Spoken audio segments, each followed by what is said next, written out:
Good evening, ladies and gentlemen. We're ready? So tonight, we're going to be talking a lot about the Alter Rebbe. His name is Rabbi Shneur Zalman of Liadi. He was called the Alter Rebbe because Alter means the old. He was the first of the Chabad Rebbe, as the leader of the Chabad movement. He's most known for printing the Tanya. The Tanya, which was first printed in 1796. I saw today that someone said that they believe it's the second most printed Jewish book after the Torah, after the Bible. The second most printed Jewish book today is the Tanya. The Rebbe led a campaign that has been printed in, I believe, 65 different countries. Hundreds of printings of the Tanya all over the world. It's been translated to many, many languages. I don't even know the number of commentaries, modern day commentaries in English, written on the Tanya. New books are constantly coming out. It is considered by many, myself included, as the guidebook of healthy spiritual living. My wife just started a Tanya class literally 2 or 3 weeks ago at 11 o'clock on Tuesdays for the ladies. In the Seder Torah teacher we call Tanya and T now. Based on request, we teach the Shabbos morning. I've tried it many times, and the more you study it, like the Torah, the deeper you go, the more you discover the depth of the Tanya. But today we're not going to be talking about the Tanya at all. We're going to be discussing the debate, one of the great debates of Jewish history, perhaps the greatest debate of modern Jewish history, which is the debate between, not so much the Alter Rebbe, but between Chassidus in general, that of the Baal Shem Tov, and that of the opponents of Chassidus, commonly referred to as the Misnagdim, which means the opposers, those who are against this style of Judaism. We're primarily going to view this debate from the lenses, from the eye, from the perspective of the Alter Rebbe. In many of his letters describing the debate between him and the primary leader of the Lithuanian, the Litvische world, which was the Vilna Gaon, the Gra, as he's known, the Vilna Gaon. But let's start with some history, okay? Start in May of 1798.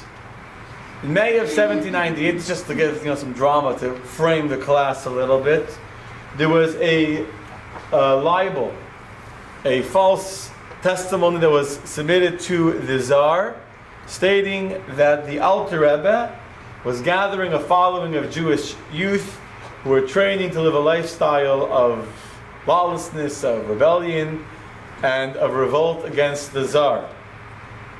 Now, who wrote this lengthy testimony against the Alter Rebbe? You think an anti-Semite wrote it, but it was actually written by a man whose name was Hirsch ben David from Vilna.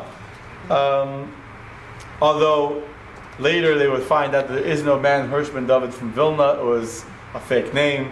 It's probably written by a non-Jew because that same person wrote other things that were submitted on Shavuos.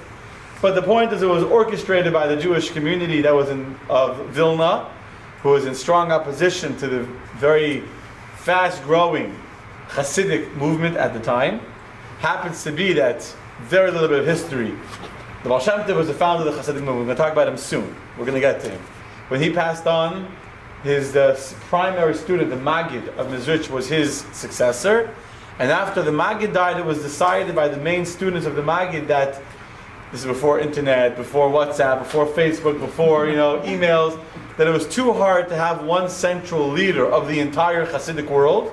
At that time, there were literally hundreds of thousands of followers of the Chassidic movement scattered all throughout Eastern Europe, from Russia and Czechoslovakia and all Poland, all over.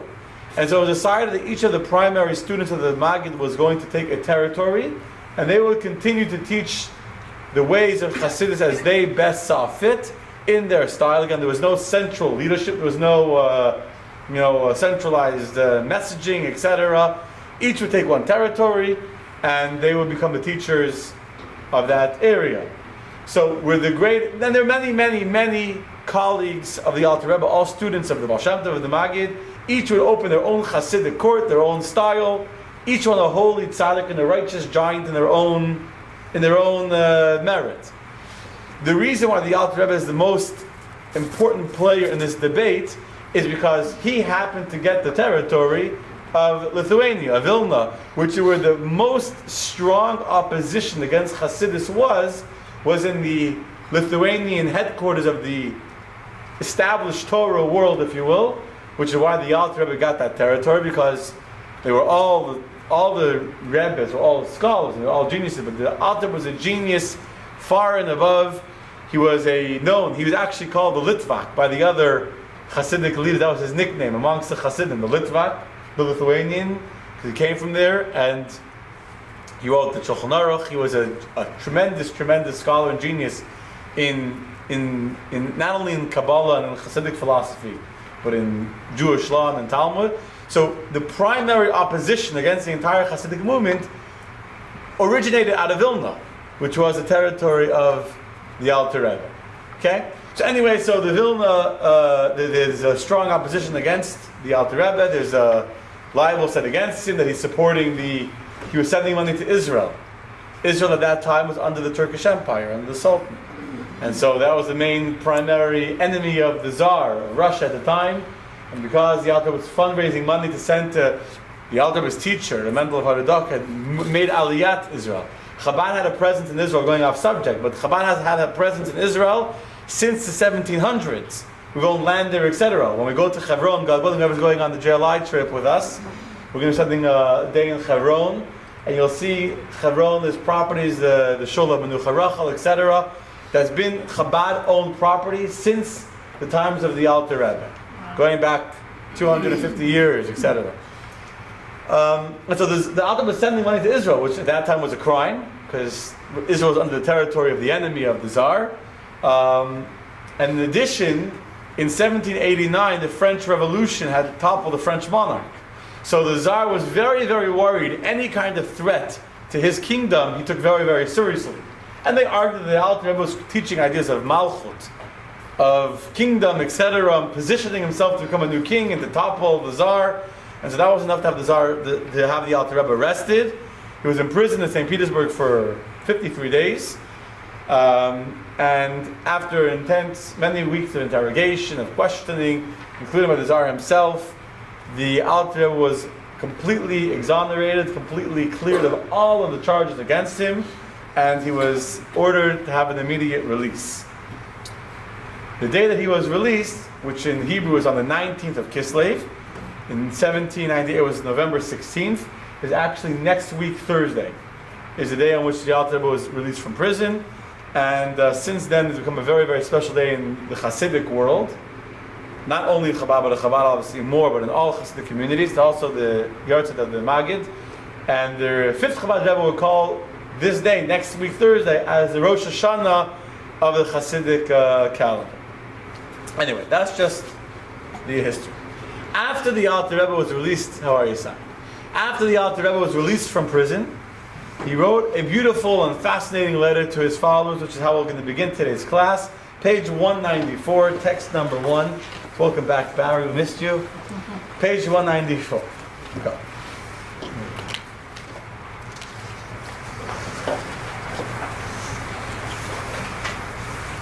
It is well known that the sin of divisiveness and divisiveness and baseless hatred.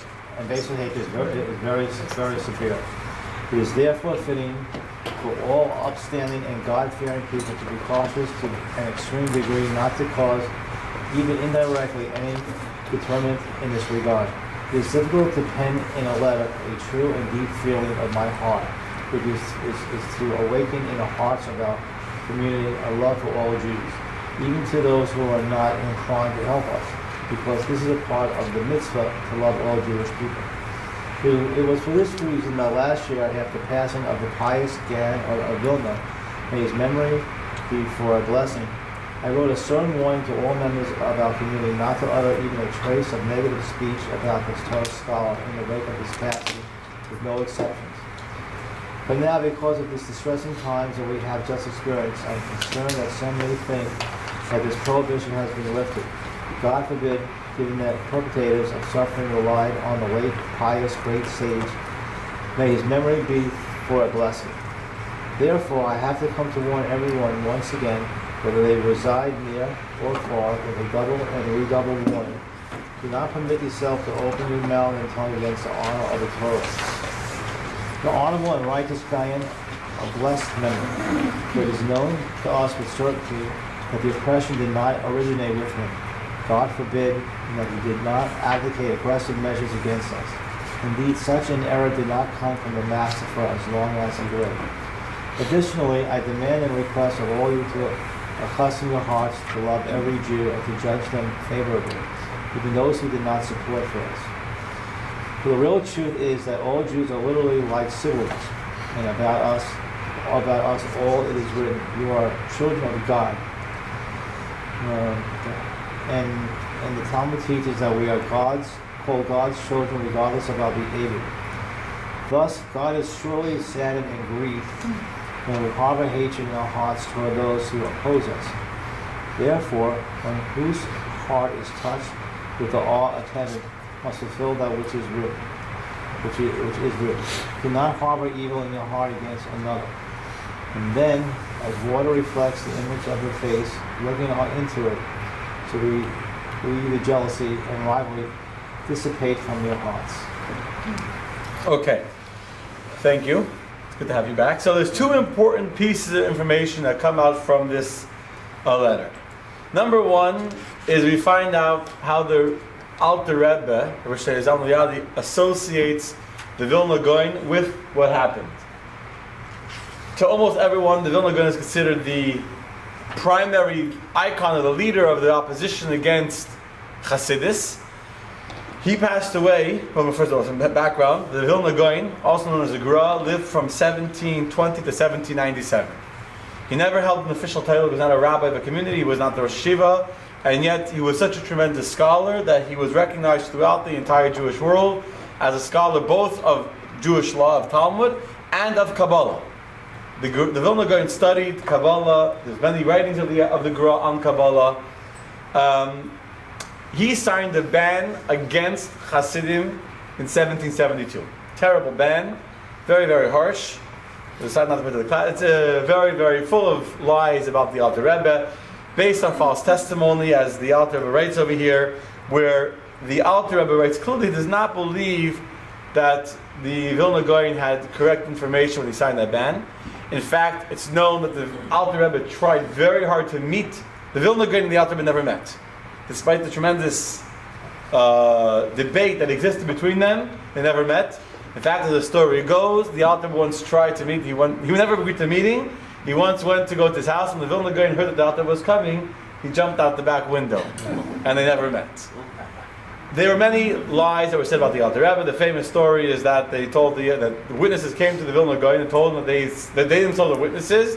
They saw the Alter Rebbe on Tisha B'Av, which is a fast day, the day the temple was destroyed, drinking wine, eating meat, drinking wine, and singing or dancing with a girl in his lap. That sounds really Sounds real. pretty bad. Yeah, celebrating. Now, of course, what they forgot to tell the Vilna Gaon was that when they saw the Alter Rebbe doing this, it was on Tisha B'Av. They weren't lying. But it was Tisha B'Av that fell out on Shabbos. When Tisha B'Av fell out on Shabbos, you don't fast, you drink wine, you eat meat, you do all that on Tisha B'Av. You know it's Shabbos. Was a girl in his lap. And the girl in his lap was his daughter. Oh, his daughter. His daughter. Take it back, okay. Varaleya was the daughter of the Alter Rebbe, and she was sitting on his lap when he was singing the Shabbos song at the Shabbos table. How it's So- twisted. Right. So there was the liberal lies that were fed to the Vilna Gaon. He signed a ban against the Hasidim. Was it a cherem? Rabbi? What? Was it a cherem? A cherem, a ban So of it was a an excommunication kind of a thing. It was a ban forbidding Jews from associating with Hasidim, yes. However, in 1797 he passed away. We're going to see later on he never would have agreed to the extreme measures of having the Alter Rebbe imprisoned by the Tsar. After he died, those that were his followers, that used his name anyway, they went to further measures. But the point is that in this letter, the Alter was right in the earlier letter, a year earlier, the Alter was free from prison, was arrested and freed in 1798. The Vilna Gaon passed away in 1797.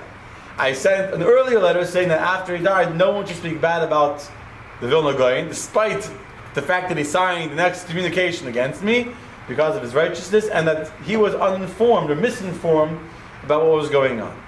After he was freed from prisons, and these people, these followers of the Vilna Gaon, had caused unbelievable, not only the Alter Rebbe was in prison, many of the Chassidim were arrested as well. Can you imagine how would you react? Just think for a moment. Let's say someone had you arrested, had your most loved people in your life arrested, spent 6 weeks in prison, and you finally are exonerated and cleared of all the charges, proven that it was a libel that had no basis in reality. How would you react? How would you feel towards that person? Probably anger, I guess. Anger, resentment, you would be gloating over them, you would get a chance to get back at them. I don't know about getting back. Depends on, you know. Yeah. And if the Alter Rebbe was so worried that no one should even say anything bad about them, the Alter Rebbe wrote a second letter, and it's not, there's other letters too. Famous letter printed in the back of the Tanya, Kataiti, many more than just these two letters, saying clearly that no one should have anything bad to say about these people. We have an obligation to love all Jews and to judge them favorably. Okay? A second point was that in the year 1800, the Alter was arrested again a second time. There were more charges against him. Again, he was taken back to be questioned. This time they treated him with much more respect and much more dignity, whatever. But the point is, the Alter Rebbe felt that a central theme in Chabad's philosophy is that we have to have what we call Mayach Shalat Ahalef. The brain controls the heart. If you get to the Tanya classes, you're familiar with this idea. The human being was created not like an animal that has their heart and their head on the same level, they walk on fours, but the very composition of the human body, that the brain rests on top of the heart, because the brain is meant to control the heart. And therefore, even though the heart might feel anger or resentment or whatever it is against these people that cause us so much pain and suffering and grief, since our brain tells us that we have to judge them favorably, and we have a mitzvah of which means you have to love even the person that hurt you, that tried to cause bad things to you, therefore it is critical for us to still treat them with respect and with dignity, etc. Yeah. Okay, so Rabbi Eliyahu is this great scholar, knows everything, and well respected at the time, obviously. Still is. But he's going against the teachings of the Chabad? It wasn't exclusively Chabad, by the way. It was all of the Chassidic movement. Okay, so Chabad just was the main. Why? Was there. Why? Why is he respected? No, why is he... Oh, why is he in opposition? Exactly. What are you going to learn about tonight? That's going to be the discussion. It's a nice class. And tonight we're really going to get into the more of the ideological debate, the great debate of Jewish history, not so much into the the back and forth, but what was the debate about? Absolutely, that's what we're going to talk about. Let's just give a little more history. In October of 1800, the Alter was arrested a second time. There were new allegations against him, but this time they already knew who the Alter was. He was treated not like a criminal this time, he was treated like a very dignified person. He was interrogated again, but with much more dignity. He was acquitted of all charges. And eventually the Alter would actually get an honorary citizenship from the Tsar for helping against Napoleon. There's another very interesting historical story that's not for today's debate. Okay? 2 years before the Alter Rebbe passed away, in 1811, he wrote another letter. What do you read in this letter? Text number 11, you want to read? Is it Carol? Text number 2. Number 2. 2 or 11? 2. Sorry, in 1811. In 1811, 2 years before he passed away. Yeah. Now that many years have elapsed since the passing of the late pious Gaon of Vilna, may his memory be for a blessing, the merit of his Torah has stood for him and for all of his students, and the useless persecutions have stopped. The truth has become known, and it is clearly apparent to all that there is not even a trace of heresy with us. God forbid, not even a trace of a trace. Therefore, our communities have been allowed to intermingle, and there are many instances in which members of our communities have married each other. Similarly, all the other decrees that were instituted in 1772 have been nullified. both the minor ones and the severe ones, all of which were issued erroneously by the communal leaders. Regarding this, it is written, "Who can contemplate errors? Cleanse me of my mistaken misdeeds." In fact, greater examples of errors in judgment exist, for Jewish law recognizes the possibility that the Supreme Sanhedrin, sitting in the temple, could issue an erroneous ruling. Okay, so here the Alter Rebbe is writing. This is shortly before he dies. He lives to see a time of peace where the ban against the Hasidim, although it was never formally nullified, it just fell apart, it ceased to exist, and peace returned. And why did the ban fall apart? Because it became clear that it was issued under false testimony. It became clear to all of the Jewish communities, Chassidic and not Chassidic, that the Alter Rebbe was not, or Hasidim, were not destroying Judaism. They weren't creating a new religion that had no basis in reality, that they were, if anything, they were more religious, not less religious. And because of that, the Alter Rebbe said we have to judge them favorably. Why does he have to judge them favorably? He said because it was false testimony. It was based, the entire decree and the excommunication against us was based on a false premise. As you see in text number 3. You want to read text 2? You want to read text number 3?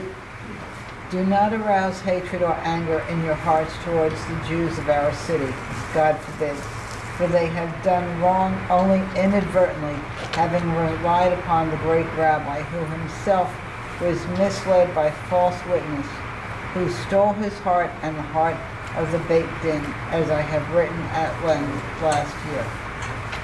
Okay, so this was actually a letter that the Alter Rebbe wrote when he was returning from a rabbinic conference in Shklov, which had been organized by the Lithuanian community that had been in opposition to him in the earlier years.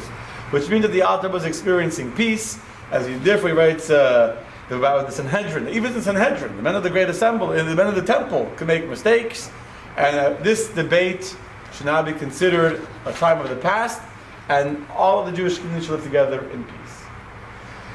So what we need to understand, that Lori is asking, it's a good question, is, so why did the Vilna Gaon oppose Hasidus? Not just oppose it theoretically, but so strongly.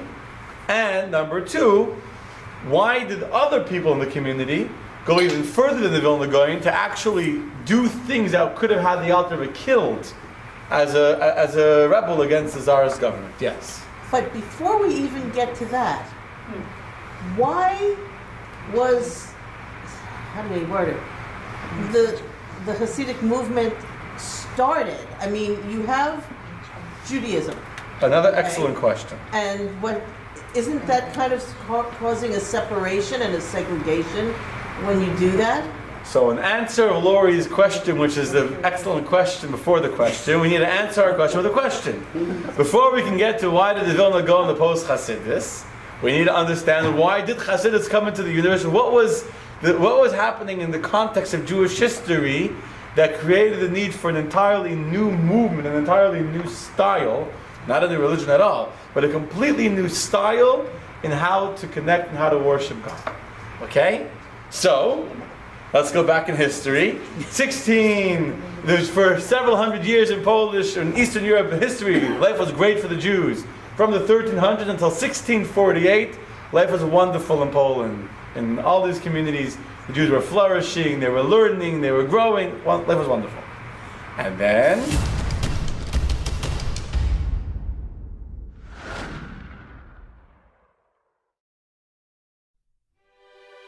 in the 14th century, Jews migrated en masse to Poland, which then controlled parts of the Ukraine and Lithuania. First major Polish king, Kazimir the Great, invites Jews to come to live in Poland to help to develop the country economically. He gives them very, very good conditions of life. He gives them tax breaks. He gives them all kinds of rights which perhaps normally the Catholic Church would not want them to have. And that attracts a lot of Jews eastward. What also attracts the Jews eastward is the fact that Jews are thrown out of England in 1290, they're thrown out of France in 1306 for the first time, and out of France for the last time in 1394. There are all kinds of anti-Jewish attacks and blood libels and all kinds of other libels and massacres throughout Germany in the 14th century, so that the survivors run eastward, where anti-Semitism perhaps is not as deeply embedded yet in the population. For 3 centuries, Poland's Jews enjoyed a respite from the relentless persecution that racked neighboring lands. They referred optimistically to their host country by the Hebrew po-lin, meaning "we shall rest here," hoping that the tranquility would continue until the Messiah would arrive to lead them back to their homeland. Safety and financial stability translated into a spiritual blossoming. Poland became the epicenter of Ashkenazic Jewry, with an exceptional pious norm. In one of his works, 17th century mystic Rabbi Nosson Hanover describes the climax of their spiritual climb. Every Jewish community maintained a yeshiva. Every community had young students whom they supported with a weekly stipend so they could study. There was scarcely a house in all of Poland where the Torah was not studied. In the 16th century, the Szlachta, the Polish nobility, puts the Jews to work many Jews to work in a very special enterprise. They conquer the Ukraine and take over all kinds of very large estates, and Jews are appointed to run the estates for the Szlachta. Now, the Ukraine, as opposed to the rest of Poland, is not Catholic. The Ukraine is Greek Orthodox. The Ukrainians see the Poles as not only as overlords and as oppressors who squeeze them for money, they also see them as heretics. In 1648, a savage man by the name of Bogdan Chmelnytsky led the Ukrainian Cossacks in an uprising against the ruling Polish nobility in a bid for independence. Chmelnytsky diverted much of his war effort to a genocidal purge of the region's Jews. As agents of the Polish nobility, the Jews collected the taxes that the non-Jewish residents owed to the Polish landlords. This had provided many Jews with financial security, but it now resulted in great suffering. The Jewish community suffers tremendous damage. The leadership is wiped out, communities are laid low, Jews are murdered wholesale, and the Jewish community is dealt a blow from which it never will recover. The survivors suffered exceptional trauma. Families struggled to earn a livelihood, and only a minority could afford their children a Torah education. Soon, a social rift emerged between the few scholars and the overwhelming majority of largely ignorant, impoverished Jews. This fissure only served to deepen the national trauma. Into this gloom, there stepped a man bearing tidings of salvation. It happened in 1665. There appeared in the city of Smyrna in Turkey, in the Ottoman Empire at the time, a man named Shabtai Tzvi, a greatly charismatic, learned individual who declared himself to be the Messiah. He started a movement which spread like wildfire. There's a famous Jewish woman whose name was Glickel of Hameln, which is in Germany. She describes how her father packed his bags, sold his business, sat there waiting with his packed bags, waiting for the Messiah to reveal himself. The word came to Poland, and none other than Rabbi David Halevi, who was known in rabbinic circles as the author of one of the major commentaries on the Shulchan Aruch, sent his son and someone else to go check out Shabtai Tzvi to see if it's possible that this is really the real thing. There were people who objected. There were people who warned, especially there was a rabbi in Amsterdam whose name was Rabbi Sasportas, who screamed and yelled that this guy's a fraud, but nobody wanted to listen to him. Reasons for concern rapidly mounted as Shabtai grew increasingly erratic. His devotees attributed this to a superior state, but others recognized that he was mentally unstable. Modern scholars believe that he suffered from bipolar disorder. He introduced blatant violations of Torah law. Since the Messiah has arrived, he explained, matters previously forbidden are now permitted. One man who was particularly unimpressed with Shabtai was the Ottoman ruler Sultan Mehmed IV, who jailed the pseudo-Messiah as a revolutionary in February 1666. 7 months later, the Sultan gave him a choice of Islam or death. Shabtai chose Islam, and Jews worldwide reeled in disbelief. The intensity of the anticipation that this was the Mashiach was so high that as high as the heights were of anticipation, so were the depths of disappointment among many, many Jews within the world. And the blow was just incalculable. The Jews of Poland felt doubly abandoned. The new despair dashed their hopes for healing into the blood-soaked reality of post-massacre Poland, compounding hopelessness with suffering and social imbalance with spiritual crisis. A leadership vacuum ensued, and unworthy rabbis took advantage of the chaos and purchased or rented the title rabbi from the local nobles. These rabbis downplayed prayer and sincere spiritual growth. They focused on exhibiting their keen, analytic abilities, hoping to become widely known. Pay-to-play rabbis were not the role models and guides the struggling communities required at this fragile time. And by ripping the heart out of the daily prayers, these rabbis tore the soul out of a meaningful dialogue with God, just when the people needed it most. Despite a number of positive developments in Poland, even after 1648, Polish Jewry was in an overall material and spiritual decline. Many God-fearing Torah scholars struggled to survive. Unable and unwilling to bribe their way into rabbinical posts, they could also not rely on their impoverished brethren to hire them as teachers. Rather than fraternize with the unlearned masses, many such scholars embraced asceticism, studying, fasting, and praying in seclusion from their communities. Such individuals, who would normally have served as genuine role models, became unavailable to the community. Moreover, their overly ascetic lifestyles made them melancholic, deepening the national gloom. By the beginning of the 18th century, Jewry was spiritually lethargic, perhaps even comatose. This was the dismal scene into which Rabbi Yisrael Baal Shem Tov entered and began to spread his teachings. Why did they choose the Jews to rule over Ukraine, the Polish government? The Jews, they were good businessmen. You don't understand why the Poles want the Jews to run their business for them? To rule over the people, Every part had their accountants. Who should run their accountants? Who ran the business? They could read and write and keep. They were educated. They were trustworthy. They were honest. They were hardworking. They were reliable. They weren't drunkards or whatever. And they were, They were money lenders. The Jews were very successful economically in Poland before the years of Tachtat, before the years of the Chalmaniki uprisings that literally killed hundreds of thousands of Jews in a period of a year and a half. 2 years. The Jews were very economically successful. They were money lenders. They banked. They collected money for the Pars to sit in their palace, and the Jews did the work, and the Jews did well for themselves, and they had protection. They had protectia. And then the Ukrainians came, and it was a very, very bad time. Hundreds of thousands of Jews were killed, many, many more were raped, and their families destroyed. Their entire communities were grounded up in the shoal and burnt, and it was a very bad time. It was like the Holocaust before the Holocaust. Yeah.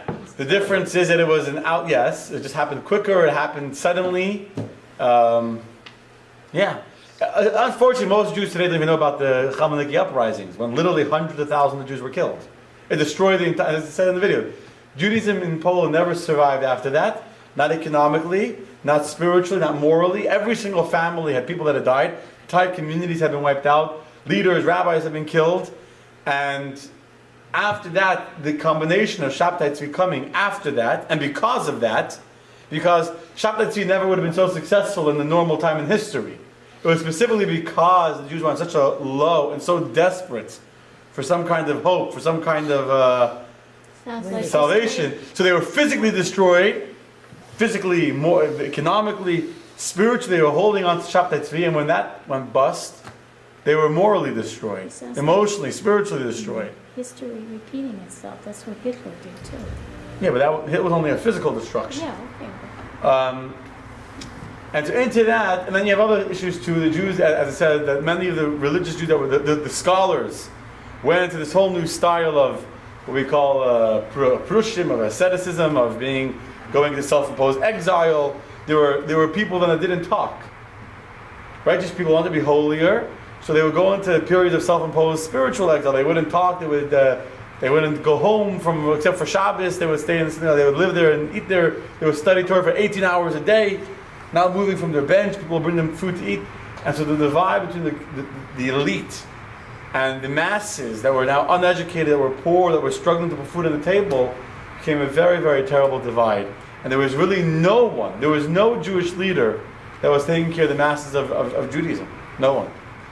And into that emptiness comes Yisrael Baal Shem, Yisrael the son of Eliezer, who was born in 1698. We don't know much about him, except that his parents, there's stories about his father, how his father merited to have a blessing, but again, that's for the subject for tonight. His parents were exceedingly poor, so poor they didn't have a home. He grew up in a trench, some kind of makeshift shelter in a trench outside the city. He didn't even live in the city.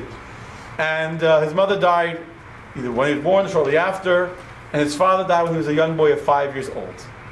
So at the age of 5, he's completely orphaned from both his mother and his father. He grew up very comfortable out in the forest, hanging out. He was adopted by the Jewish community, but he was go out into the forests. When he was a young boy, he met a mystic. There was a secret group of Kabbalists that would study. It was all in secret. There was no formal club where you can go online and sign up and give in your... What? I said Al Gore didn't invent it. Yeah, that's exactly right. So this young orphan would spend time out in the forest and he became very comfortable. The last thing his father told him before he died was, you should fear nobody but God himself. And so this mystic sees this young boy in the forest. He said, are you not afraid? And he was praying and he said, are you not afraid to be alone in the forest? He said, no. My father told me not to be afraid of anybody but God, so I'm not afraid of the animals. I'm not afraid to be in the forest. So this person saw that the Baal Shem Tov was not an ordinary boy. He began to teach him, began to take care of him, and soon he left and he began to travel with this mystic. He very soon climbed the ranks of the mystics till he was a leader of all of the secret circle of Kabbalists at the time, until at the age, he had a job as a teacher's assistant. Many of these Kabbalists had they were all undercover. No one knew who they were. They weren't rabbis, they weren't community leaders, they were people that were internally, spiritually, on tremendously high spiritual levels, but completely isolated from the people that they felt would be a distraction to their holiness.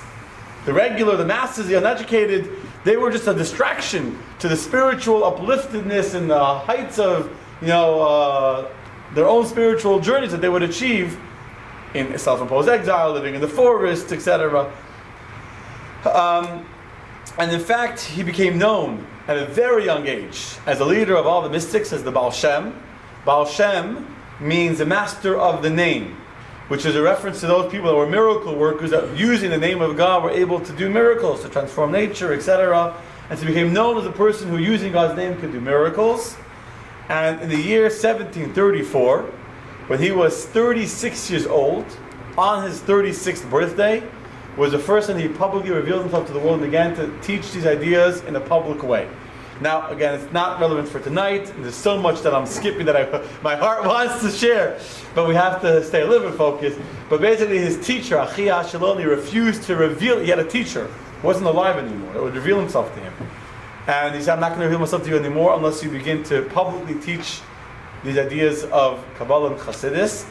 And he finally did so at his 36th birthday.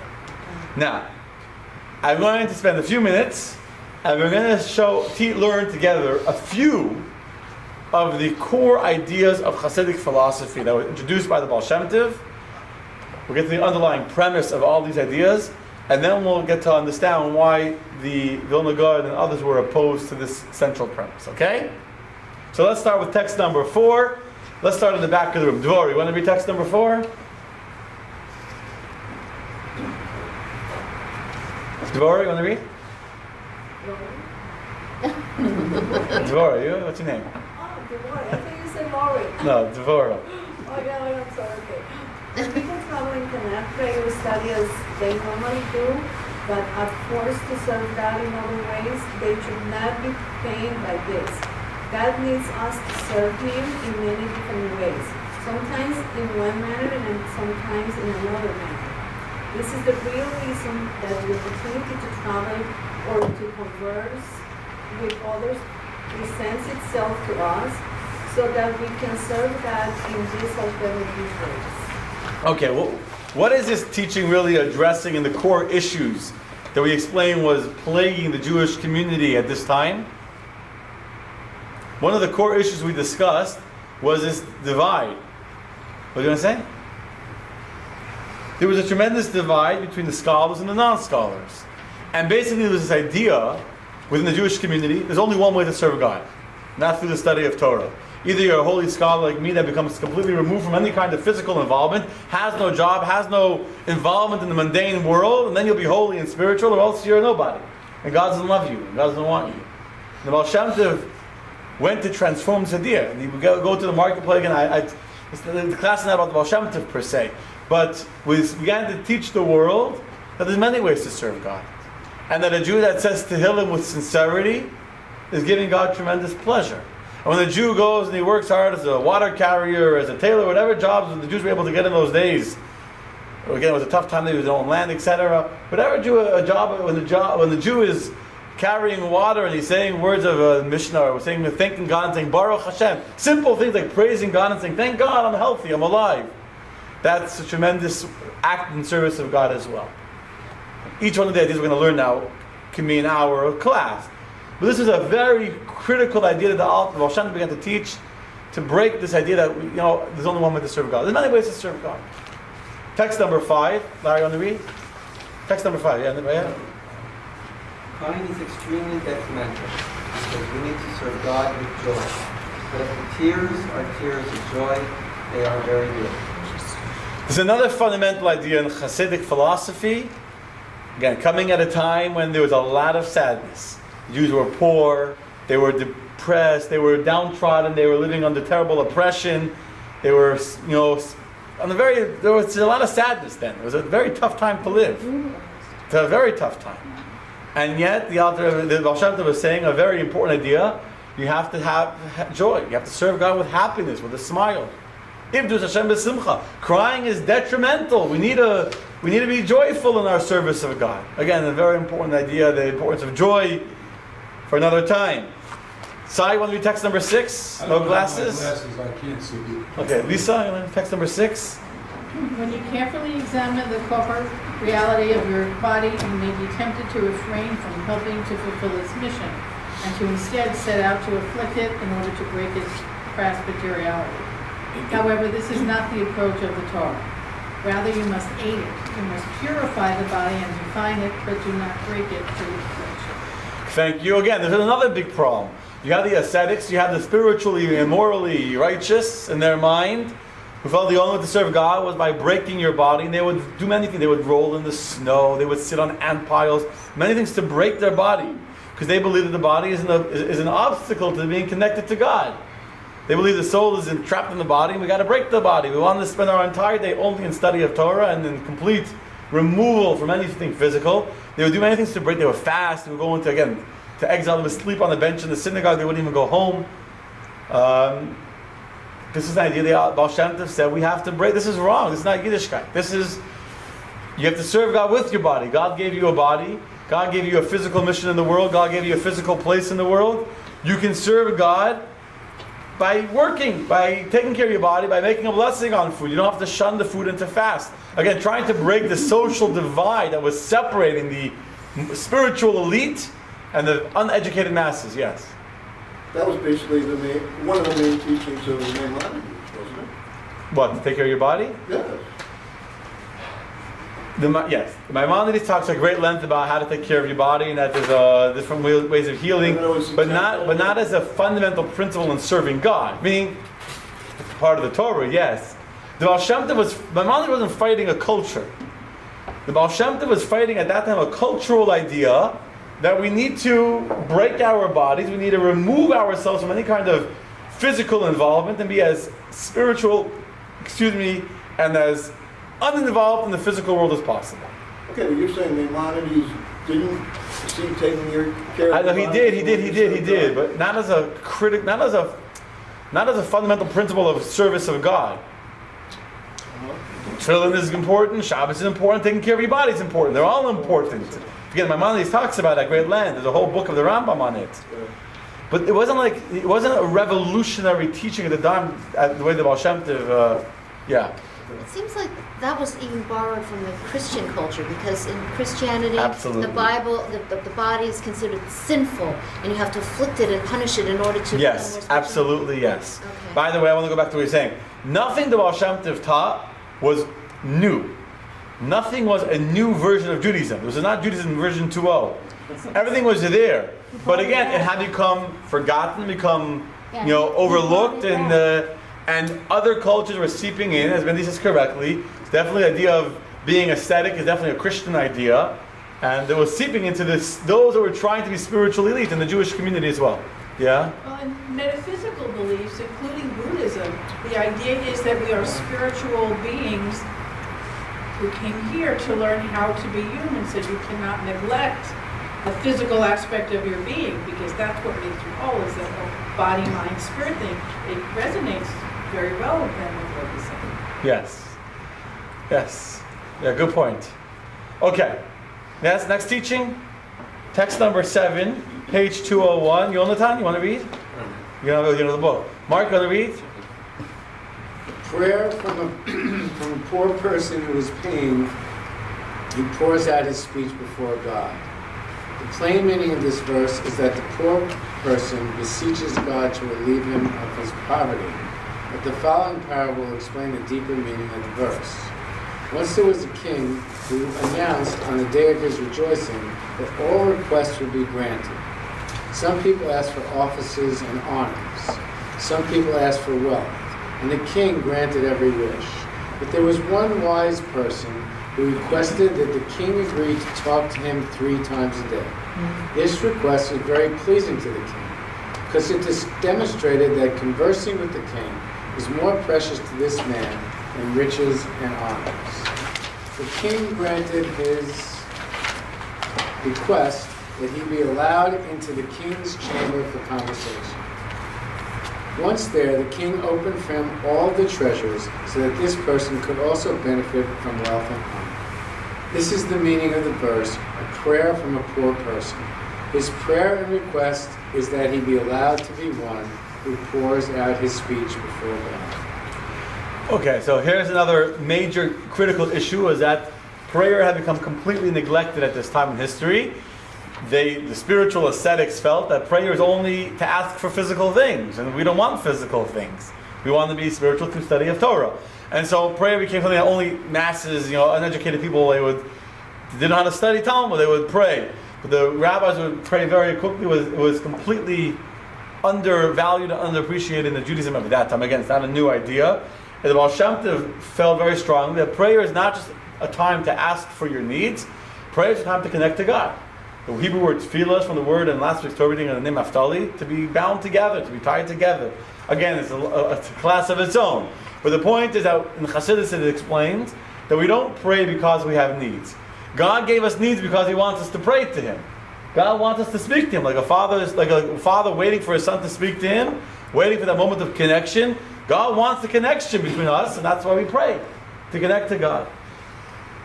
And again, the spiritual elite felt the only way to connect to God is through study of Torah. Prayer is for people that don't, and the Baal Shem Tov taught how important it is to connect to God, to pray, the power of praying at length, of devotion in prayer, of singing in prayer, of getting involved and being passionate in your prayer, of having a meaningful relationship, a dialogue with God. Something completely not on the Jewish scene at that time at all. Finally, a fifth teaching, text number 8, page 202. Steve? Consider that the Creator is present everywhere, and therefore God is always with you. Always be happy, thinking and believing that God is with you and watching over you. Okay, people often, especially then, thought of God as distant. God is far away. And the truth is that we believe that God is present in our reality. God is with us. God is, every moment of the day is with us. And when you realize that closeness you have with God, And there's a joy that again that counters the melancholy and the depression and the gloom that existed at that time. So let's review very quickly what we just discussed and how it was revolutionary at the time. Number one, there was this tremendous divide between the elite, between the scholars and the non-scholars. And the Baal Shem Tov came and said, no, there's multiple ways to serve God. You don't have to only study Torah to connect to God. Saying Baruch Hashem is a way of serving God. Saying Tehillim is a way of serving God, etc. There was an issue that many people were feeling depressed and sad and gloomy. It was a terrible time. And there came a very strong focus from the Baal Shem Tov and the entire Chassidic movement. Serve God with joy, with song, with happiness. It was a time where many of the leaders, or what should have been the leaders of the Jewish community, what should have been the rabbis and the teachers, were instead becoming very, very ascetic and removed into their own spiritual journey and forgetting about the masses. And the Baal Shem Tov taught that the body is important. You cannot forsake the body. You can't forsake the physical world. It was a time that there was no meaningful relationship with God. It was all about just scholarship. The Baal Shem Tov came to focus and to bring back a light on the importance of prayer, on the importance of a dialogue, on the importance of a communication, a connection with God. And finally, people were feeling distant, they were feeling rejected, they felt that God had abandoned them. And the Baal Shem Tov came and taught that the exact opposite. God is always with you, no matter the circumstances. There's always a reason in the plan. Okay? If you were to try and find the common theme, the thread that unites all of these messages into one, what is the one theme that connects all of those? What's the theme? What's the essence of Hasidism? The what? The essence. I'm asking you, what is the essence of Hasidus? I've given you 5 teachings. What's the essence in all 5 of those? It's comforting to think. That's a symptom. That's not the underlying cause of all 5. God is with you. I'm intubating so nicely. Prayer and any person, whether or not they are Torah scholars, can connect with Hashem, serve Hashem, and has many, many multiple ways to do so, and can elevate himself. You're making a very long sentence for one underlying thing. Yeah? Instead of things being like, this is how it is, this is how you act, this is what comes from the Torah, it's bilateral. So you're talking to God, you're getting a message from God, and by going back and forth, it not only shows your appreciation for God Himself, but that's going to give you joy, is the dialogue up and down. Relationship, okay. This way. What else?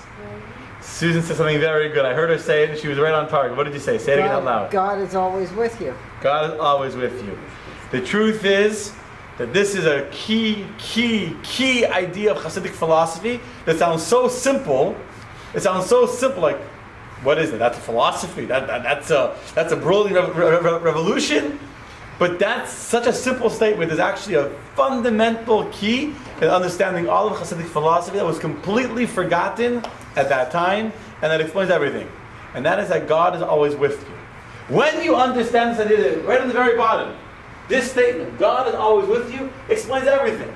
If God is always with you, then there's multiple ways to serve God. Because you can serve God through Torah, you can serve God through work, you can serve God through prayer. Whatever you're doing, it's because God is with you at that time, and God wants you to serve Him in that vehicle, in that circumstance, in that situation that He gave you. If God is always with you, then you're always going to be happy. You're going to serve God with joy, because you have a relationship, you have a communication. There's joy. And that's why you can't forsake the body. God is with you in your body. God gave you a body for a reason. You got to use your body because God is with you in your body. And that's the idea of connecting to God through prayer. Because when you're praying, God is with you, and God wants to hear you. God wants to have that meaningful relationship with you. This is the key. God is always with us. That explains the idea of the rejoicing. There's a beautiful analogy that I've shared before, but it's a beautiful analogy that explains this idea of why Chassidim are always happy and rejoicing. From the Baal Shem Tov. The Baal Shem Tov was once asked, why are the Chassidim always happy and singing? So he gave an analogy of this man who was deaf. And he walked into a wedding hall. He sees the musicians are playing. And what happens when there's good music going, a good beat is going? Everyone's dancing around and they're flapping their hands and they're twirling and they're kicking their feet up in the air. And this guy, who's deaf, can't hear the beat, can't feel the vibe and the energy of the music. And he sees everyone jumping and kicking and he says, they're meshugah. They're crazy. A whole room of madmen, a whole room of people that just fell off the deep end, all of them at once. Maybe there's something in the air I can't smell, maybe some some mushrooms. If you can't hear the music, then you think everyone's crazy. If you hear the music and you see everyone dancing around in circles and spinning and clapping, it makes perfect sense. If you feel God is with you, if you feel the closeness of Hashem in whatever and whichever situation you find yourself, then you always are connected, you're always happy. Maybe it's difficult, maybe I have a challenge, but the challenge is God. So we're able to be happy, we're able to smile through everything. Again. So how was it before? If Jews didn't believe that, this is a new concept, what did they believe before? Okay, so what did Jews believe before? That's an excellent question. Excellent question. Again, what I said now seems so simple. Seems so simple. This is a revolutionary idea that God is always with us. Today it's become so mainstream, by the way. Now today you see how Hasidus became mainstream Judaism, that these ideas are not unique to Hasidim anymore. Go into any school in the world, they'll tell you Hashem is here, Hashem is there, Hashem is always everywhere. It's a basic idea of what we consider to be conventional Judaism. That was revolutionary. So what did they think? It's an excellent question. So, there's two false beliefs, not only that Jews had, and that many religions have about God. Two different, very different ways of viewing God that are antithetical to the Jewish belief system. One way of believing in God that's against Judaism is to believe that God is in nature, or that the idea of serving many gods, of polytheistic religion, where basically you say that God enabled, or God is in the sun. There's a sun god, and there's a rain god, and there's the tree god, and there's a god of a god of produce, and a god of rain, and a god of thunder. And you begin to believe that there's not just one God, but there's many. I don't mean God as in a separate entity, but many different forces of God, many different forces of nature. All of the universe is equal to what is God? The whole universe is different. They equal. What happens in the universe is affecting God, and vice versa. Mother Nature, the concept. The power of Mother Nature. That whole idea of idol worship. It's not only idol worship that we say God is the universe. God is the universe. What is God? God is the power of nature. God is thunderstorms, etc. Oh, he is the universe. The exact opposite extreme of that, where you also believe in God, but not in the Jewish way, is you think that God is so powerful, He created a universe, and He left it. He abandoned it. You think God, who is so great, is going to invest and going to make it rain today? You think God cares if there's clouds over my home or there's no clouds over my home? God doesn't care if there's rain or not. You think God cares if the grass is growing or the grass is dead? The city of Coral Springs cares. God doesn't care. Right? He has time to worry about if an animal gave birth or didn't give birth. God is nature, and God left it in the hands of nature, and God's totally, completely not involved with what's happening in the universe at all. Okay? Or in other words, what does Torah tell us?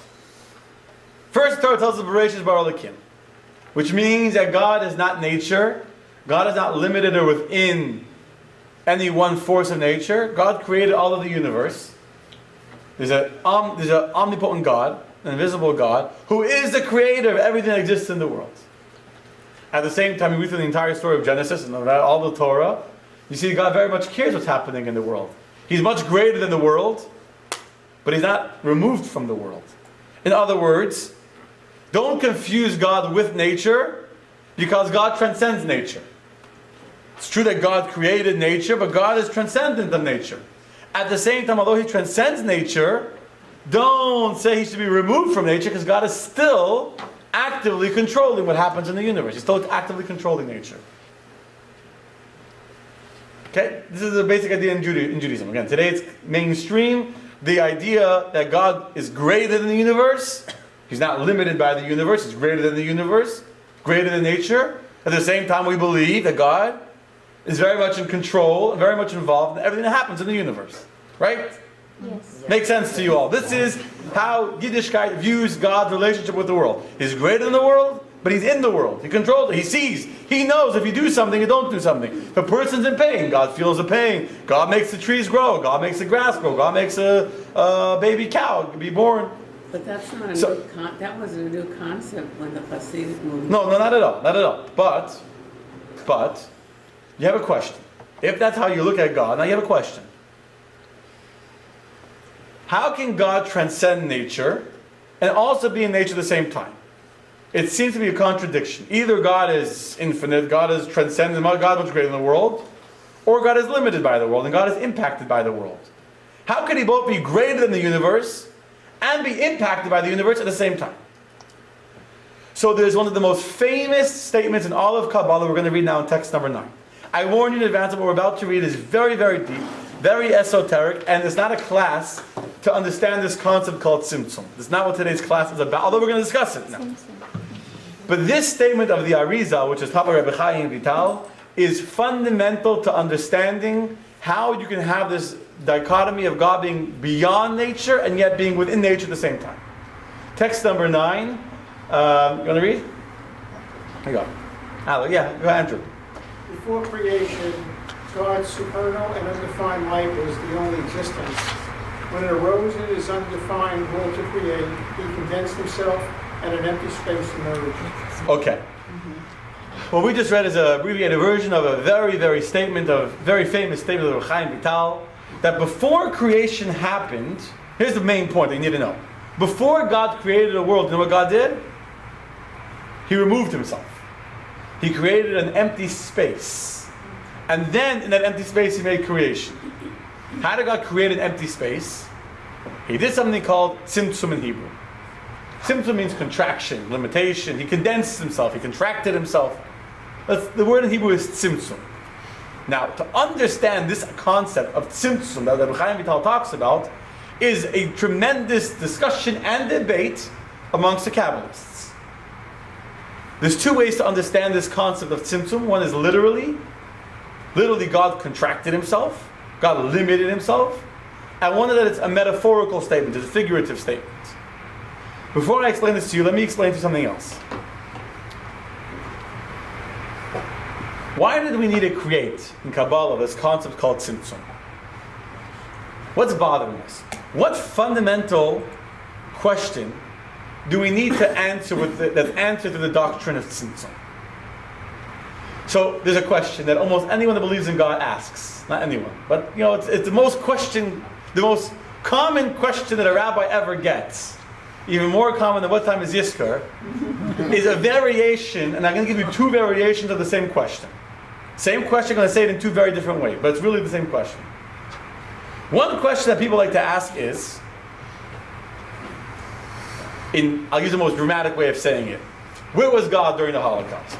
Which is really, what's really the question? If God is in the world, you're telling me God created the world, not He didn't just create it and abandon it. You're telling me that God is in the world today, and God controls the world today. Everything that happens in the world, you're telling me, is because God wants it to happen. How do kids get leukemia? How do people die in car accidents? Why is there evil in the world? The Holocaust is an extreme example of that question, but that question is asked all the time. If you believe in God, and again, not just in the God that created the world and left the world running on autopilot, and not that you believe in a God that's limited within nature, that doesn't control nature, because then obviously nature is, it's an accident. That's the way nature works. But if you believe in a God that can control nature, and He is controlling nature, how is there evil in the world? How is there murder in the world? How is there jealousy? How is there bad in the world if God is controlling the world? It's a very, very fundamental question, understanding this relationship between God and the universe. There's another way of asking the same question. Unfortunately, today people don't ask this variation as often as it used to be in the olden days. But in the olden times, the question was asked differently. Which was, if you're telling me I'm created by God, the whole world exists because of God, why am I not a tzaddik? Why don't I feel this tremendous love for God? I don't feel God in my life. I don't feel this overwhelming desire to just run and do a mitzvah and to run and give charity from the money that I earned. I feel like it's my money. Now you're telling me that comes from God. Right? Every Jew believes everything comes from God. So why don't I feel this tremendous desire to share my money with the synagogue? Why don't I feel a tremendous desire to run and be holy and to pray if everything comes from God? If everything's from God, why don't I feel desire to make a blessing and to be righteous and to be holy? The question sounds very different, but it's really the exact same question. Is God in the world or not? You're telling me he is, but I don't see him, I don't feel him. Understand the question? It's a good question. It's a good question. It's a good question. It's a question that every theologian, every single intellectual, every philosopher in the world has tried to answer this question. Yeah. You know, I said the joke of this guy, just pumped my head, guy sitting on the park bench.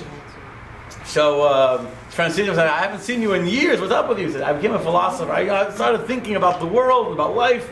She said, what conclusion did you come to after all your years of meditation? I came to the conclusion that life is like a box of donuts. A box of donuts? Why is it like a box of donuts? So his friend says to him, why is it like a box of donuts? You know, maybe it's not a box of donuts. Maybe I changed my mind. Every theologian that wants to analyze the world has to ask this question. Where is God? Why is there evil in the world? Why is there suffering? Why am I not good? So to answer this question, Reb Chaim Vital teaches us this concept of tzimtzum. Tzimtzum. God is here, but he's contracted. God is here, but it's limited. But how do we understand tzimtzum? If you explain tzimtzum literally, that God literally contracted himself, he literally confined and limited himself. So it means, you know why there's evil in the world? Because God removed himself from certain parts of the world. God created the world.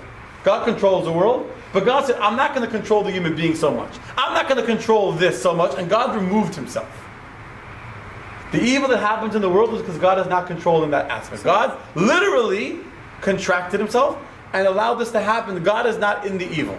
So we are the evil, and we create. It's a way of answering how God allowed the evil to happen because God is not there.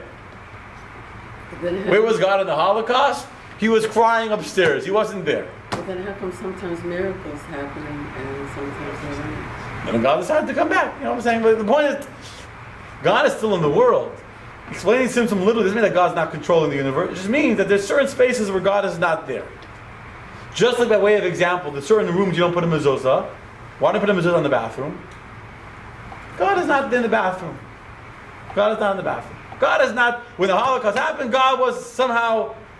He was in the God, bathroom. what? He was in the bathroom. He was there. He was up, God. Why is there evil? Because God is limited in the world. God has allowed his divinity, his godliness, to have a limited impact. But God has the ability to make things happen. Of course he does. But God decided to make a tzimtzum. God made an empty space. As Kabbalah says, before God made a world, God first made an empty space, and then he created a world. So God decided, he didn't have to.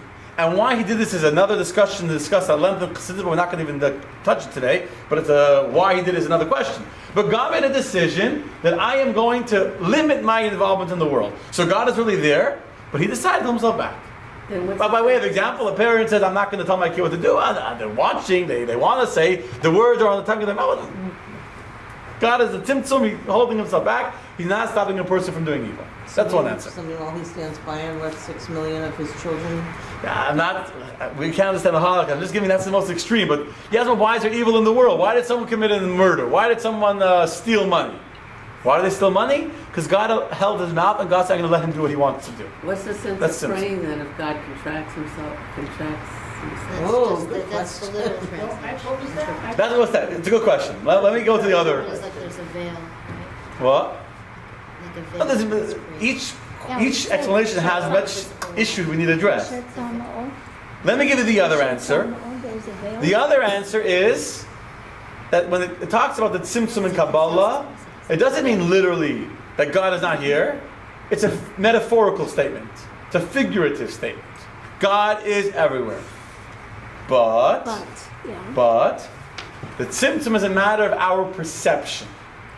It appears to us as if we're independent existences, that we don't feel God's reality in the world. And that's why we don't feel the desire to be holy and spiritual. We don't feel the desire when our alarm clock goes off and we know that there's a minyan at 6:45. We don't feel this urge to jump out of bed and run to shul. Or when it's like almost Shabbos and the candle lighting in 10 minutes. We don't feel the urge to run and turn off our phone and go light Shabbos candles, because God allowed a perception in the human mind that we are disconnected from God. Okay. They both have issues, whatever. But between these two approaches, between explaining the Tzimtzum as literally, that God physically, literally removed himself from certain elements of existence, or saying that it's not literal and God is literally everywhere, it's perception that his presence is concealed. Which of these two approaches is the approach of the Baal Shem Tov? What do you think? Based on what we learned? That it conceals himself. The veil of the physical world conceals Hashem. So we already explained, if you take a chart, we've already explained that the Baal Shem Tov's use of Tzimtzum is not literally. The fundamental principle of Chassidus is that God is everywhere literally. His question, he had to run, I knew he had to run, but Tom's question was, what were they thinking before Chassidus? They were thinking, I'll get it in a second. They took it literally, but let's go with this. The Baal Shem Tov is introducing a new explanation. God is everywhere means literally, God is everywhere. Which means, before I clear that, which means, if God is if the Tzimtzum is not literal, when the Torah tells us that Hashem is here, Hashem is truly everywhere, right? It says in the verse that Malay Kol Haaretz Kavod, God's glory fills the presence, God's glory fills the earth. That means literally. God is literally everywhere. But according to the Vilna Gaon, according to those that didn't understand this Hasidic understanding of Tzimtzum, again, the Vilna Gaon was a big Kabbalist. He had a very different way of understanding this idea of Tzimtzum. Tzimtzum is literally. There is no divine presence in the bathroom. That's why you don't make a blessing in the bathroom, because God's presence is not there. Which means that when it says in the Torah that God is everywhere, that's not literal. God is not everywhere in the world. God limited his involvement in the world. God limited his presence in the world. This is a fundamental ideological debate that existed between the Baal Shem Tov and Chabad, the Chassidus, not just Chabad, the Chassidic philosophy and the philosophy of the Vilna Gaon. Let's see the Vilna Gaon inside, text number 10. Tim, you want to read text number 10? According to reports from his disciples who live in our area, the reason that the pious Gaon takes issue with the work Kutei Amarim, the Tanya, and other similar works is because these works interpret the statements, he pervades all worlds, and there is no place devoid of him, literally. But the Gaon and his students interpret these passages in obscure ways. And the verse, his glory fills the whole earth, they interpret figuratively as pertaining to divine power. Go on, if only. If only. I'm sorry? Did you finish reading? Yeah. Oh, okay, I'm sorry. So, Okay. how do, the conservative and the reform and the Orthodox non-Hasidic, Really just took two completely different ideologies and just lumped them into one question. I know. But did they all view it the way the Vilna Gaon viewed So it? first of all, Reform and Conservative, I don't know even how they deal with this question. I have no idea. I'm not an expert in their theology. I don't know. In the Orthodox world today, as I mentioned before, the Chassidic approach has become mainstream Judaism. By and large, the ideas of Hashgacha Pratis, divine providence, that God controls everything that happens in the universe, is all by divine control. That was a novel teaching of the Baal Shem Tov. This idea that everything that happens in the world is divinely ordained, it's a novel idea. Today, that's a mainstream Jewish concept. You go into an average school, go into a non-Chabad, non-Hasidic school, and ask the kids, go even to conservative schools probably, I'm going to hope, I pray, that they tell the kids Hashem is everywhere, right? This song, Hashem is here, Hashem is here. It's a kid's song, but this is exactly our understanding that God's omnipresence is literally everywhere. That's how Chassidus teaches it. Yeah? But then, So you know But then that.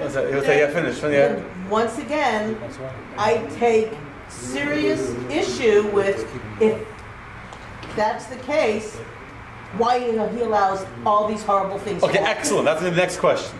Excellent. Yes. A book came out maybe 25 years ago by Harold Kushner, When Bad Things Happen to Good People, which really, he was a Reform rabbi, which is the antithesis of what you're saying, that everything that happens is an accident. Mrs. Jones walks under an awning and she's fine. 30 seconds later, Mrs. Smith walks under the awning. So that's exactly. It's just an accident. Okay, so we have someone that's read a book from Reform ideology that says that it's all an accident, which is basically saying that God is not in charge, or let's give the benefit of the doubt and assume that he's a student of Kabbalah and he took the Vilna Gaon's ideas to an extreme, which I doubt, but let's just say but that's not the conventional Orthodox approach at all. The question is, as Laurie's asking excellently, correctly, it's good when you guys are getting the question because we're going together. So the Baal Shem Tov's approach hasn't answered the question, this one, how can God be present in evil, right? How can God be present in evil? How do we answer that? So Chassidus explains that when we say that God is in the Tzimtzum, in the world everywhere, He's everywhere, but in the way of Galus, in the way of exile. What does that mean? Imagine you take a very, very talented artist, and you force this artist to draw a picture of something that this artist despises. Let's say this artist is scared of, let's just say the animal, this artist is scared of a dog. He got bitten by a dog, has a phobia of dogs, just something. And you tell the artist, you have to draw a dog. This is what you have to do it in class with him. When the artist is drawing, is the artistic talent and skill of the artist is it there? No. Well, the artist is drawing the picture. There's still a skill that they can draw better. The dog will look more realistic than the dog that I would draw. No, but the passion isn't there. The passion isn't there. The heart, the soul, the true spirit is not there at all. It's not there. Meaning the artist is drawing. The artist is technically there, but it's in exile. The example given in Chassidus is if you took a person and you tied them up, and you put them into a cage or into a sack, into a bag, is the person inside this cage? Inside this bag? There is a person. Tie up a person, put them into a big sack. Is the person in the sack? Yes. Yeah, technically the person is there. But can you say the person is really there? His heart and soul is with his family, with his wherever the person wants to be. The person, not just the body of the person, but the person and who he really is not really there. He's in exile. He's tied. So you're saying he's his tied physical up. presence is in the bag, but his mental, his soul, his spirit is... Yeah, meaning that you have to differentiate. There's when a person is somewhere because he wants to be there, and when a person is there because he's forced to be there against his will. Against his will. He's still there, but he's not really there. Okay, so what's your point? This is a very. It's like you have a kid in school. You have a kid in school that loves school and is there and they're there and they're successful. You have a kid that's in school and they hate school and they're not successful in school. So they're technically sitting in the classroom. Technically they're enrolled in school, but their heart and soul they're not really there. God is in the world. Let me just finish the thought, not the questions. Chassidus explains that God is in the world everywhere, but He's in the way of exile, meaning He's there, but when the person sins, God is being forced into something God doesn't want to do. It's in the way of what we call in Kabbalah acharayim. It's against His will. It's against God's desire. He's forced in a way of exile. Which means, let me finish the thought, which means that when a person sins, one of the arguments against Chassidus was that if you're saying God is everywhere, so a person sins, God is there. What's the problem? God is there. Does Chassidus take sin lightly? The opposite. If you say that God is just giving you commands, but God is not in your sin, so when you sinned, what did you do? You went against God's will. You transgressed what God says. But if you believe that God is literally, physically everywhere, you know what happens when you sin? You've just taken, as Tanya describes, you've taken the king of the head himself and dragged him through the mud. The example in the Tanya is, imagine you take the prince himself, the king himself, and you stick his head into a dirty toilet bowl, into an unflushed toilet bowl. That's what happened. You're taking God Himself and you're forcing the Shekhinah to be exiled and imprisoned and chained up to something that is disgusting to God. On the flip side of that, if you believe God is everywhere, you know how beautiful a mitzvah is?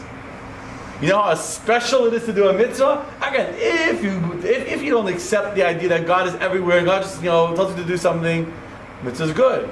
But if you understand that God is everywhere, what happens when you do a mitzvah? It's the ultimate transformation of making a home for God in this world.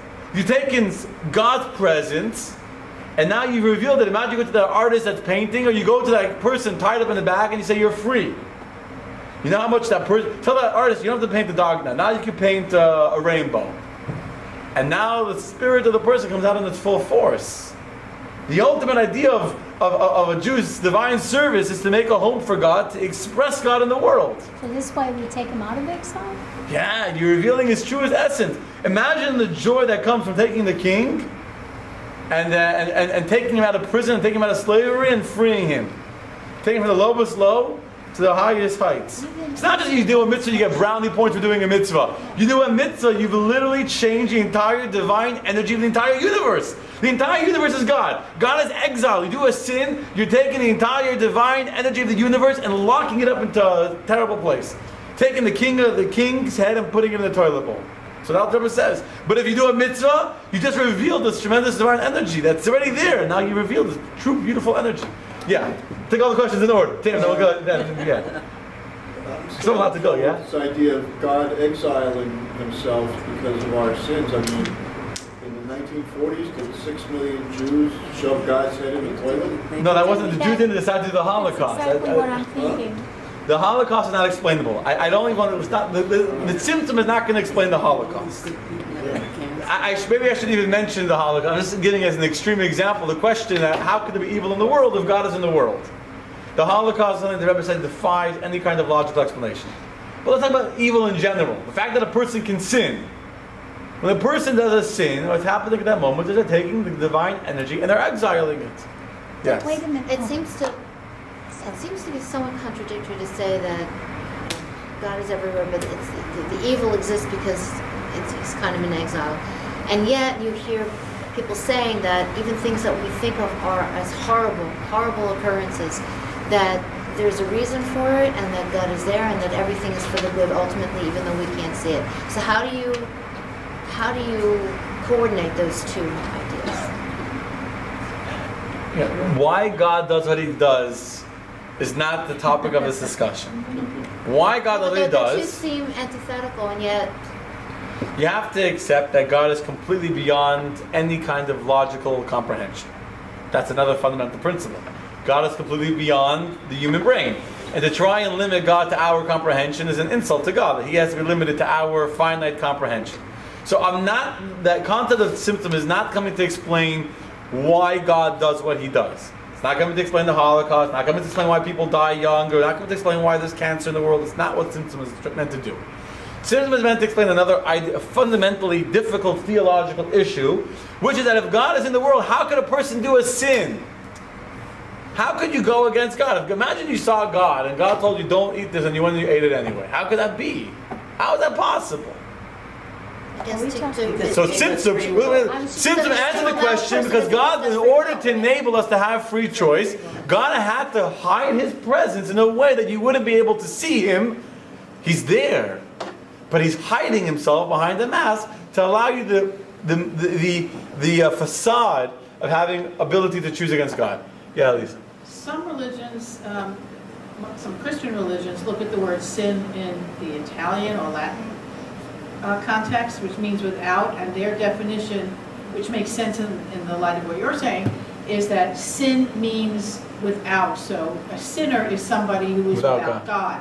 That would explain that whole exile. And that's so against what we're teaching in Chassidus. The idea that the devil is a force that fights God.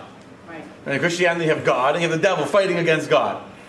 In Judaism, that's such an antithetical idea. Especially the way, again, today that's accepted as mainstream. This is the way Chassidus views the idea of tzimtzum, that God is literally everywhere. It seems like people are doing sins that they don't see God's presence. That's because God allowed himself to be exiled. He allowed himself to be imprisoned by your bad choices. But weren't we commanded, seek my face?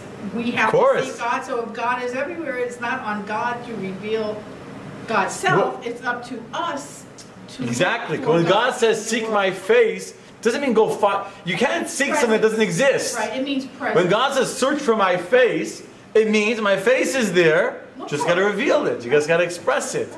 If God wasn't everywhere in the world, you couldn't search for Him. Right. It says call for God. Jewish with Hashem, mimatzah, call, go search for God. God is there. God is there. I get it. Yeah. Any other questions? Okay. Yeah, but not in this form. Okay. So, this is a fundamental core issue that the Vilna Gaon disagree with this very strongly. So God is that very famous letter, God's out in the bathroom, etc. There is limitation. But here's the question. This debate that I just taught to you, it didn't begin between the Alter Rebbe and the Vilna Gaon. There were Kabbalists before that discussed, is the concept of Tzimtzum a literal concept or a figurative, metaphorical concept? So what happened that went awry that all of a sudden you have such an unbelievable fight that literally divided the Jewish community to the extent that if a non-Chassidic person would have a Chabad Jewish Chassid, they would sit Shiva and tear Kriya, tear their garments, and they wouldn't allow them to intermarry. How did that happen? So, there's a few things here. Number one is that the Gra had real ideological differences with the Chassidim. Fundamental differences. But that never led to the kind of the imprisonment of the Alter Rebbe. We saw in text number 2, and text number 3 we read at the beginning of the class. In the Alter Rebbe's mind, the people that did this were people that, the ban was in 1772, and that was based on false information, based on false testimony, based on never meeting the Alter Rebbe. How we can make a ban on meeting the Alter Rebbe is another question. But it was the people that were involved in the politics, the leadership of the Vilna community was all non-Chassidic, and they saw a real threat to their leadership. Politics, money, I'm sure you've all heard that thing happen before many times, right? And so therefore, these people, they were driven by politics, by a desire to control the community, that they resorted to libeling the Alter Rebbe, using the Gra, using the Vilna Gaon as like their religious pretense, etc. And that's why the dispute had a very quick end. Because once the truth became clear to the leaders, the religious leaders of the Jewish community, and they saw that Chassidus is a very, very legitimate, very critical approach to Judaism that actually brought a whole new life into Judaism that had become very, very dead and dry before Chassidus, they all embraced it. And that's why after the Alter Rebbe, all the other Chabad Rebbes had very, very good relationships. They worked together, hand in hand, with the non-Chassidic leaders. Yeah, with the Mittler Rebbe, the most in the Tzemach Tzaddik, the third Chabad Rebbe, which is when the beginning of the Haskalah movement began, the Enlightenment movement began. And at that time, the synergy between the Chabad leaders and the other leaders became very, very, very, very Opachayim Veloshin, etc.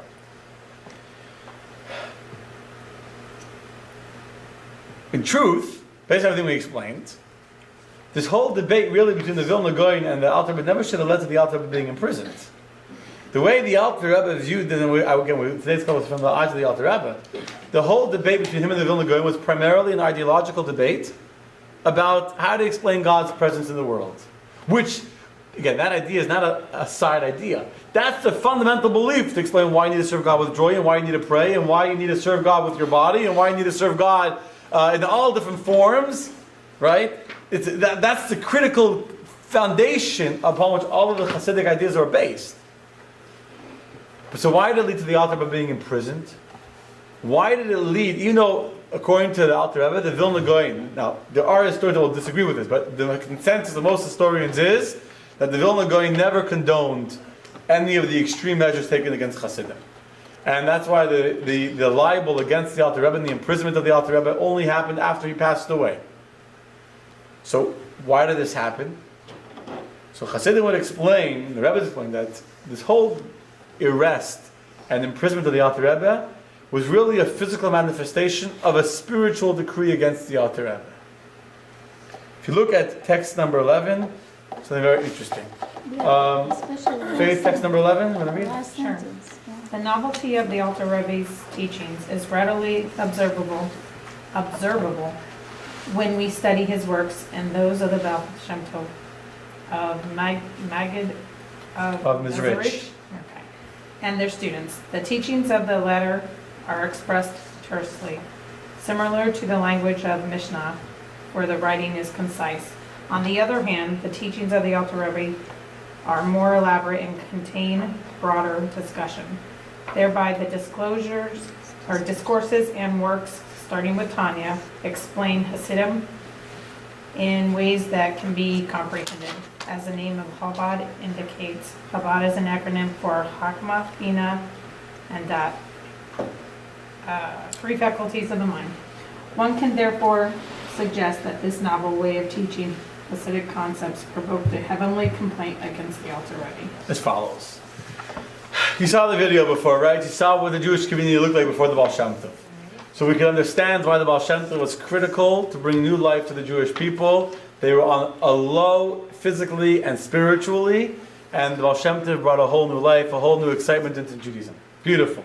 The Maggid also.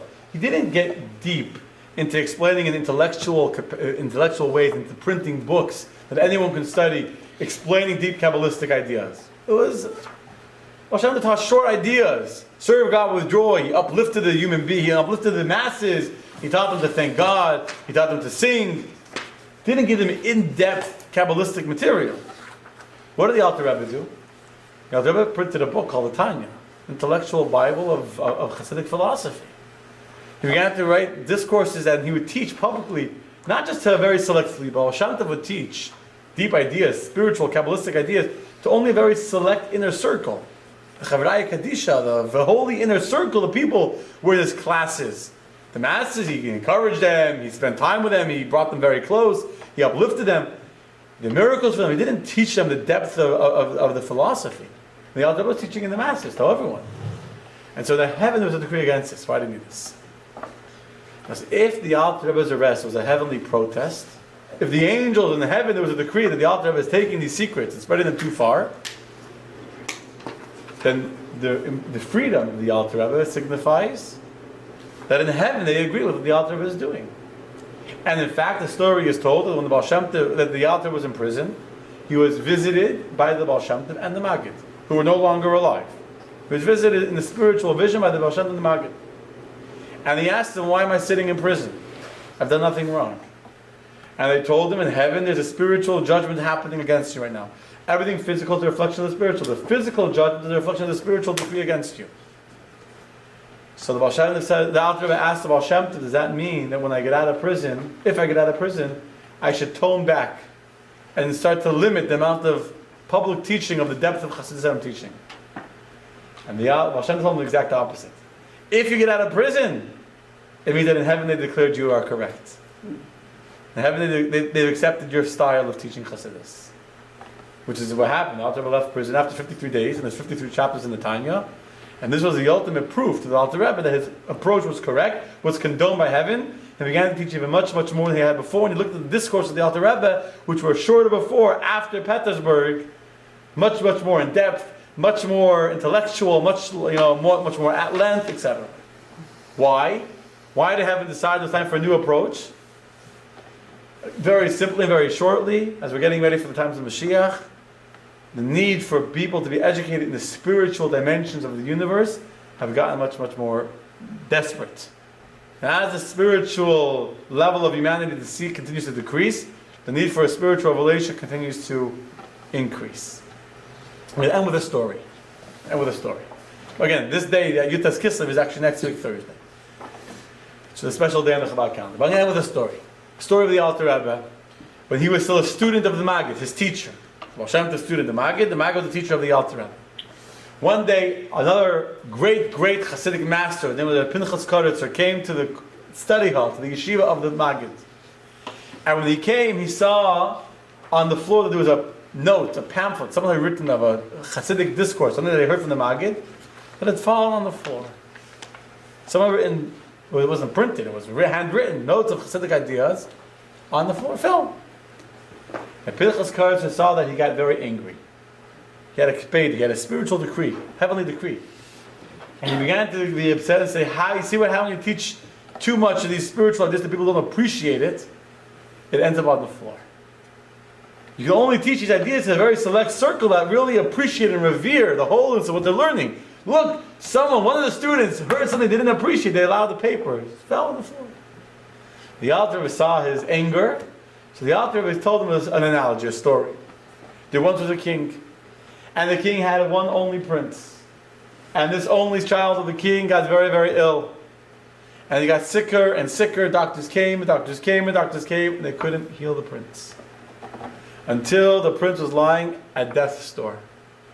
The entire future of the kingdom is the prince. And the prince is almost dead. And but now the king is desperate. The king said, I promise anything at the end of the world I'm going to heal my son. Whatever it is. One doctor comes, he says, I figured out what the problem with your son. The problem is the cure from the medicine for him requires a very, very expensive rare jewel, rare diamond, to be ground up into a paste, and to give this son the paste. Because in this jewel, in this diamond, there's certain minerals, and the minerals in this diamond will hopefully revive your son. What's the problem? As far as we know, the entire kingdom is only one such diamond, and this is the crown jewel of the king's crown. Oh. The crowning jewel in the very middle of the king's crown is this very, very rare diamond. The only hope for your son to live is to take that diamond off your crown and to grind it up and put it into a paste for the prince. And the king says, absolutely. What is my crown worth if I don't have my son, if I don't have the prince? So you take off the crown and you take off the diamond. He's about to grind it up. The doctor says to the king, says, your son's getting even worse. At this point, I don't even know if he's going to be able to swallow the paste. We're taking a risk. I'm pretty sure that this will save your son. But at this point, your son is so weak he can't even swallow. So we're going to grind up the diamond. We're going to put it into his mouth, and we don't know if he'll swallow it or not. Are you still willing to take this chance? And the king said, of course. Even if the diamond will be ground up, and you're going to mix it, and some of it will drip out of his mouth and down onto the floor, and some of it will fall, and some of it, if even a little bit of it gets down his throat and saves his life, then the king says it's worth it to destroy the crown to save my son's life. So to the Alter Rebbe said that the Jewish people are dying. There's a spiritual disease that's afflicting the Jewish people at this time. They've lost their inherent connection to God that they used to feel. They've lost their righteousness. They've lost the spiritual security of the shtetl that they had in Poland in the earlier years when they were well off economically and spiritually. Their Jews are in a terrible place today. And so therefore the king of all kings has decided it's time to take the crown jewel of his crown, the deepest secrets of God's wisdom, of God's existence, which is Kabbalah and Chassidus, and to teach it and to give it below. And even though it's possible that the Jews might not swallow it and some of it might spill and fall on the floor, even a little bit goes in to spiritually uplift and to rejuvenate the spiritual connection of the Jews with God, to make them feel that connection that God is always here, then it's worth it. When the Maggid woke up, he came to the Alter Rebbe, he said, in heaven I felt the anger of the Pinchas Koretz, this book of Chassidus, this paper, had fallen on the floor. In your analogy, averted the heavenly anger to instead be a heavenly desire. So we are blessed that today, thank God, these ideas of Chassidus have become the mainstream Judaism, Baruch Hashem. Today, the whole world appreciates the idea that God is with us and God is watching and God appreciates every mitzvah you do. Has tremendous value, has tremendous sanctity. Every sin has tremendous danger. You're putting God into exile. But every mitzvah you do has tremendous value, tremendous pleasure to God, making a home for God. And our job is to continue to learn Chassidus, the depth of the Torah, the secrets of the Torah, especially the Tanya, until there will be a time when the spiritual inner reality of God will be revealed, when no longer will God be in exile. The Shekhinah will no longer be in exile within the universe, but V'ro kol basar, it says in the prophet of Isaiah, all the flesh will see, the physical flesh will see that God spoke and God is in the world itself. Good night. Next. An easy debate. No, this is a good one. This is a good one. Next week is going to be a very interesting discussion, also coming to Hanukkah. How much religion should we have in public, and how much religion should be kept in our homes, private? Sure, thank you very much.